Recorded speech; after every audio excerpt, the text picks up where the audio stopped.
प्रबाद पुरुष विजु पट्टनायक 29तम श्रद्धा दिवस पालित रायरंगपुर 17/4/2026 मयूरभंज जिला बामनघाटी उपखंड रायरंगपुर म्युनिसिपालिटी अधीनस्थ स्थानीय पीसीएम कल्याण मंडप ठारे प्रबाद पुरुष विजु पट्टनायक 29तम श्राद्ध दिवस जिला कार्यकारी सभापति रायसेन मुर्मू सभापतित्व अनुष्ठित हो जायछि। एथिरे मुख्य अतिथि भावे पूर्वतन मंत्री तथा जिला सभापति सुदाम मांडी जोग देथिबा बेले सम्मानित अतिथि रूपे राज्य कार्यकारिणी सदस्य मनु चौधरी, पूर्वतन उपदेष्टा दीप्तिमान बल, जिला उपसभापति स्वरूप बेहेरा, सुभाष मंडल, जिला साधारण संपादक पंकज राउत, रायरंगपुर ब्लॉक अध्यक्ष ज्ञानरंजन हेम्ब्रम, रायरंगपुर म्युनिसिपालिटी अध्यक्ष अभिषेक पट्टनायक, उपाध्यक्षा ममिता चौधरी, जिला महिला मोर्चा सभापति तनुजा महंत और रायरंगपुर टाउन सभापति टनी पंडा प्रमुख उपस्थित थिले। अतिथिगण विजुबाबू फोटोचित्र में धूप और पुष्प अर्पण करथिले।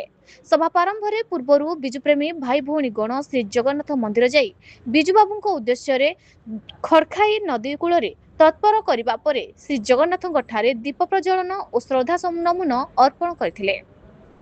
एहापरे दुर्गा मंडप छक स्थित महान जननायक विजु पट्टनायक प्रतिमूर्ति ठारे समस्ते एकजुट होई पुष्पमाल्य अर्पण करथिले। मुख्य अतिथि पूर्वतन मंत्री तथा जिला सभापति सुदाम मांडी प्रबाद पुरुष विजु पट्टनायक गुण गारिबा, नीति आदर्श, सुशासन और लोकप्रीति संपर्क में वक्तव्य देवा सहित आसंता काली 18 तारिख मयूरभंज बंद डाकरा दिया जायछि बोली कहिथिले। यह सकाळ 6टारू संध्या 6टा पर्यंत 12 घटिका समस्त दुकान बजार, गाड़ी मोटर, ऑफिस कार्यालय और सरकारी बेसरकारी समस्त अनुष्ठान बंद रहिबो, किंतु जरूरीकालीन सेवा खोला रहिबो। सूचना जोगे रासगोविंदपुर आश्रम विद्यालय रे एक निरीह छात्र रूपाली बेसरा विषाक्त खाद्य खाई मृत्युवरण करथिले। एही विषाक्त खाद्य खाई वर्तमान सुधा अनेक छात्री मेडिकल रे चिकित्सित होउचंती।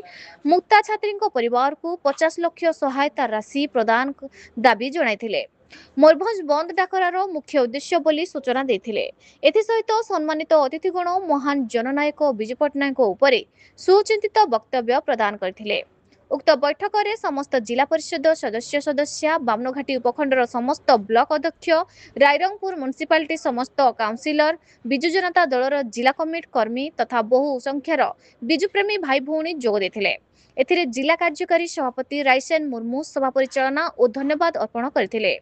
मयूरभंज रायरंगपुर श्यामलेन्दु परिड़ा को report news Odisha TV. Sudam Mandi को अभिनंदन तथा स्वागत जनाऊँ। कार्यकारी सभापति मयूरभंज को श्रीयुक्त रायसेन मुर्मू महोदय, उपस्थित पूर्वतन सभापति श्रीयुक्त काशीनाथ हेम्ब्रम।